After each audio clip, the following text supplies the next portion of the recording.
Hey guys, welcome back to my channel. আজকের ভিডিওতে তোমাদের সাথে খুবই ইম্পর্টেন্ট কিছু জিনিস এখানে আমি শেয়ার করব। তোমরা জানো রিসেন্টলি কিন্তু যে ফাইনাল হিয়ারিং সেটা হয়েছে। তো সেই বেসিসে সবাই আমরা হোপ করে আছি যে কবে সমস্ত প্রসেসিংগুলো আবার স্টার্ট হবে, কবে কন্টিনিউশনটা আবার হবে। তো এএনএম জিএনএম পরীক্ষা নিয়ে বেসিক্যালি আমাদের এখানে ডিসকাশন। তো ব্যাপারটা হচ্ছে কবে এই এএনএম জিএনএম ফর্ম ফিল আপটা হবে। প্রথম কথা, তোমরা সবাই জানতে চাও যে দিদি এই বছর কি এএনএম জিএনএমের পরীক্ষাটা হবে না হবে না। এটা হচ্ছে সবার বেসিক আর ম্যাক্সিমাম জনেরই এটাই কোশ্চেন। তো প্রথম কথা বলি যে we are entering into August, ঠিক আছে, আমরা কিন্তু আগস্টে এন্টার করতে চলেছি। একটা কথা তোমাদের আমি ক্লিয়ারলি বলে দিতে চাই, এখনও পর্যন্ত তোমরা কিন্তু দেখছো যে সাইটে কিন্তু কোনো আপডেট নেই। দেখো রয়েছে, তোমরা সাইট চাইলে খুলে দেখতেও পারো। এএনএম জিএনএমের যে অফিসিয়াল সাইট সেটা আমি এখানে খুলেছি। দেখো এখনও কিন্তু পরীক্ষার ডেটটা আপডেটেড নয়। তারপরে বাকি যে জিনিসগুলো তোমরা যদি দেখো, নতুন কিন্তু এখানে কিছুই দেওয়া হয়নি। আছে কি কিছু কিন্তু নতুন নেই। তো ব্যাপারটা হচ্ছে তোমরা সবাই এখন ভাবছো যে কবে থেকে ফর্ম ফিল আপ বা এইসব স্টার্ট হবে। দেখো একটা কথা, যে জিনিসটা থেকে আমরা বুঝতে পারি যে কবে স্টার্ট হবে কি না, তো সেটা হচ্ছে যে সমস্ত, ঠিক আছে, যে পরীক্ষার রেজাল্ট বলো বা কোনো পরীক্ষার কাউন্সেলিং বলো, ঠিক আছে, সেটা জয়েন্ট এন্ট্রান্সের বলো বা যা কিছুরই তুমি বলো না কেন, এনএম জেনেই বলো পরীক্ষা। তো সেক্ষেত্রে দেখো একটার প্রসেসিং যদি স্টার্ট হয়, ঠিক আছে, একটার যদি প্রসেসিং স্টার্ট হয় তাহলে কিন্তু আমরা একটা কনফার্মেশনে আসতে পারবো যে হ্যাঁ এবারে কিন্তু বাকি যেগুলো হল্ট হয়েছিল সেগুলো কিন্তু আবার রিজিউম হবে, আবার রিস্টার্ট হবে।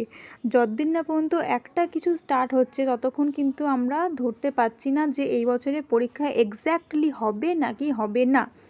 এটা হচ্ছে প্রথম পয়েন্ট এখানে, ঠিক আছে। যে কোনো কিছুর যদি রেজাল্ট, মানে যে কোনো কিছু বলতে আমি এখানে যে মানে পরীক্ষা যেগুলো হল্ট হয়েছিল, কোনো পরীক্ষা হয়তো মেন্স রয়েছে, কোনো পরীক্ষায় ফর্ম ফিল আপ হয়েছে, পরীক্ষা হওয়া বাকি আছে, কোনো পরীক্ষার রেজাল্ট আউট বাকি আছে, পরীক্ষা হয়েছে, কোনো পরীক্ষার ফর্ম ফিল আপ হওয়া বাকি আছে। তো সেই রকম এই প্রসেসিংগুলোর কথা আমি বলছি এখানে, ঠিক আছে। সেই রকম কোনো কিছু যদি একবার স্টার্ট হয়ে যায় তাহলে কিন্তু তোমরা একদম কনফার্ম ধরে নেবে যে তোমাদেরও কিন্তু পরীক্ষা, অর্থাৎ এএনএম জিএনএম যে পরীক্ষা সেটা কিন্তু খুব তাড়াতাড়ি হতে চলেছে। বাট যতদিন না পর্যন্ত সেইটা হচ্ছে আমরা কিন্তু এখনও সেটাকে রিস্টার্ট ধরতে পারছি না। এবার কবে সব কিছু হবে, দেখো কবে হবে সেটা তো কেউ বলতে পারে না। যতক্ষণ না অফিসিয়ালি কিছু পাবলিক হচ্ছে বা অফিসিয়াল সাইটে আমরা ততক্ষণ না কিছু দেখতে পাচ্ছি, ততক্ষণ পর্যন্ত এইটা বলা ঠিকও নয়। আর আমি বলবও না যে কবে স্টার্ট হবে, আমি ইনফ্যাক্ট জানিও না, জানলে তো বলতাম অবশ্যই। তো এবার ব্যাপারটা হচ্ছে তোমাদেরকে আমি বলি পরীক্ষার ব্যাপারে। এবার তোমাদের একটা কথা বলি, দেখো যদি তোমাদের পরীক্ষার ফর্ম ফিল আপটা আগে থেকে হয়ে গিয়ে থাকতো, ঠিক আছে, মানে এখন যদি ধরো মার্চ বা এপ্রিল নাগাদ তোমাদের এক্সামের যে ফর্ম ফিল আপ সেটা যদি আগে থেকে হয়ে থাকতো তাহলে আমরা একটা জিনিস শিওর হতে পারতাম যে হ্যাঁ পরীক্ষাটা হলেই তোমাদের কিন্তু সমস্ত প্রসেসিং স্টার্ট হয়ে যাবে। এবার খারাপ হলেও এই কথাটাই সত্যি যে ফর্ম ফিল আপ তো এখনও হয়নি, ঠিক আছে। তোমাদের আমি আগেও আরেকটা ভিডিওর থ্রু এটাই বলতে চেয়েছিলাম যে ফর্ম ফিল আপ কিন্তু এখনও হয়নি। আর হাতে রয়েছে মাত্র 2025-এর 5টা মাস। তো এই 5 মাসে তোমাদের কি মনে হয় যে সমস্ত কিছু হয়ে যাওয়া সম্ভব? সেটা তোমরা অবশ্যই আমাকে কমেন্ট করে জানাবে। আমি এখানে তোমাদের ওপর এটা পুরোপুরি ছেড়ে দিলাম, কমেন্টটা তোমরা করবে, তোমাদের মতামতের ওপরেই সব কিছু ডিপেন্ড করছে। তাহলে এবার দেখো আগস্টে প্রবেশ করছো, আগস্ট গেল ফর্ম ফিল আপে, সেপ্টেম্বরে পুজো থাকছে, তো সেপ্টেম্বরের মাসটা চলো বাদই দাও, ঠিক আছে। September and mid of October পর্যন্ত তোমরা বাদই দিয়ে রাখতে পারো, কারণ এখানে আমার মনে হয় না এই সময়টা কোনো পরীক্ষা বা কোনো কিছু পড়বে বলে। কারণ দেখো এই সময় ম্যাক্সিমাম জায়গা অফিসিয়াল সমস্ত কিছু ছুটি থাকছে, ঠিক আছে। নার্সিং কলেজ বলো বা যা কিছু বলো সমস্ত কিছু কিন্তু এই সময় কি থাকে, বন্ধ থাকে, তাই তো। তো আমার মনে হয় না যে এই সময়, এই যে সেপ্টেম্বর মাসটা বিশেষ করে আর মিড অফ অক্টোবর পর্যন্ত, কারণ পরপর তো পুজো চলতেই থাকবে একের পর একটা, তো সেক্ষেত্রে আমার মনে হচ্ছে যে অক্টোবরের দিকটা, মিড অফ সেপ্টেম্বর থেকে মিড অফ অক্টোবর যদি বাদ দিই তাহলে 1 মান্থ ওখান থেকে ডিলিটই হয়ে গেল। হাত থাকলো মাত্র 4টে মাস। এই 4টে মাসের মধ্যে প্রথম রয়েছে ফর্ম ফিল আপের ব্যাপার, তারপর রয়েছে ফর্ম ফিল আপের পর তোমরা জানো একটা ফর্ম এডিটিংয়ের একটা সময় পাও তোমরা, সেই এডিটিংয়ের ব্যাপার। নেক্সট রয়েছে তোমাদের এক্সাম, অ্যান্ড দেন আসছে তোমাদের যে রেজাল্ট আউটের পর তোমাদের আসছে কাউন্সেলিং। আর কাউন্সেলিংয়ে তোমরা জানো যে একেবারে হট করে কাউন্সেলিং এভাবে স্টার্ট হয়ে যায় না। রেজাল্ট বেরোলো, দেখো পুরো প্রসেসটা আমি তোমাদের বলি, যারা হয়তো নতুন তারা বুঝতে পারবে জিনিসটা ভালো করে।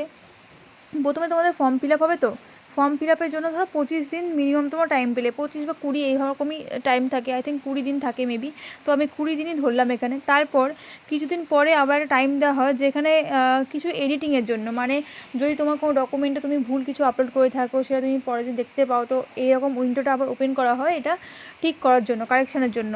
তো এই কারেকশানের জন্য তাহলে পুরো আগস্টটা গেল, ঠিক আছে। এবার আগস্টের পর থাকে সেপ্টেম্বরের টাইমটা যদি পরীক্ষা হয় তাহলে খুব ভালো, কিন্তু সেটা ডিপেন্ড করছে যে হচ্ছে নাকি হচ্ছে না বাকি কন্ডিশনের ওপরে, ঠিক আছে। তো সেপ্টেম্বরের শেষের দিকেও হলে পরীক্ষা যদি হয়, যদি সব কিছুতে কিন্তু একটা যদি রয়েছে, সেপ্টেম্বরের শেষে যদি পরীক্ষা হয় তাহলে অবশ্যই রেজাল্ট বেরোতে তোমাদের কিন্তু মিনিমাম কিন্তু রেজাল্ট বেরোতে তোমাদের ধরে নাও 1 মাস যদি হয় তাহলে অক্টোবরে রেজাল্ট বেরোলো, এবং অক্টোবরে যদি রেজাল্ট বেরোয় তাহলে তারপর থেকে তোমার যেন ফার্স্ট কাউন্সেলিং হবে। তোমাদের পরীক্ষার রেজাল্ট বেরোলো পরের দিনই নিশ্চয়ই কাউন্সেলিং স্টার্ট হবে না, তো সেখানে মাঝে একটা গ্যাপ থাকে, তো সেই গ্যাপ পিরিয়ডের পরে তোমাদের স্টার্ট হবে কি না কাউন্সেলিং প্রসেস। এই কাউন্সেলিংয়ের মধ্যে তোমাদের জানো আগে কাউন্সেলিংয়ের আগে রেজিস্ট্রেশন হয় একটা, সেই রেজিস্ট্রেশনের জন্য টাইম থাকবে, তারপরে দেন ফার্দার তোমাদের আরও যে সমস্ত প্রসেসগুলো হবে এরকম একটা টাইম ডিউরেশন থাকে 10 দিন রেজিস্ট্রেশনের জন্য, বা ফার্স্ট কাউন্সেলিংয়ের রেজাল্ট বেরোবে যখন, তুমি যখন রেজিস্ট্রেশন করো, রেজিস্ট্রেশনের পর তোমার ফার্স্ট কাউন্সেলিং হবে, ফার্স্ট কাউন্সেলিংয়ের রেজাল্ট আউট হওয়ার পর তার সেই দিন থেকেই ভর্তি শুরু হয়ে যায়।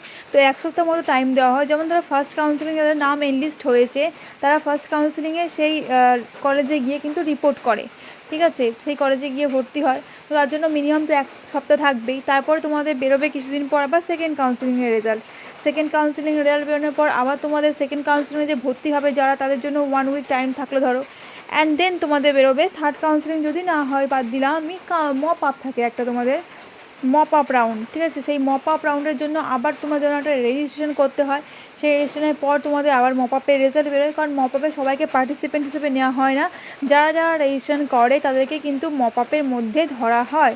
তো সেক্ষেত্রে তো এই প্রসেসিংয়ে মিনিমাম কিন্তু আমার মনে হয় রেজাল্ট বেরোনোর পর থেকেও 1 মাস তো ধরে রাখো তোমরা, ঠিক আছে। তো 1 মাস যদি হচ্ছে তাহলে দেখা গেলেও আর সমস্ত প্রসিডিওর হওয়ার পর তারপর থেকে তোমাদের ক্লাস হবে স্টার্ট।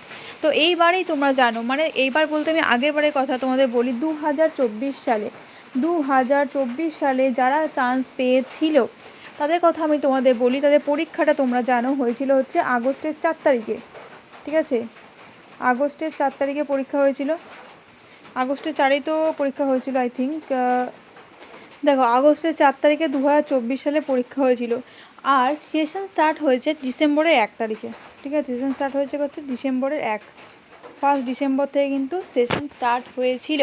তো সেক্ষেত্রে তোমরা এটাকে মিলিয়ে দেখে নিতে পারো যে কীভাবে প্রসেসিংটা চলছে। আগস্টের 4 তারিখে পরীক্ষা, ঠিক আছে। আগস্টের পর থেকে সেপ্টেম্বর, অক্টোবর, নভেম্বর, ডিসেম্বর, মানে মাঝে 3 মাসের গ্যাপ যদি আমি ধরি, তো এই 3 মাস মানে পরীক্ষা হওয়া থেকে নিয়ে 3 মাসের গ্যাপ, ঠিক আছে, মানে সেশন স্টার্ট হওয়ার।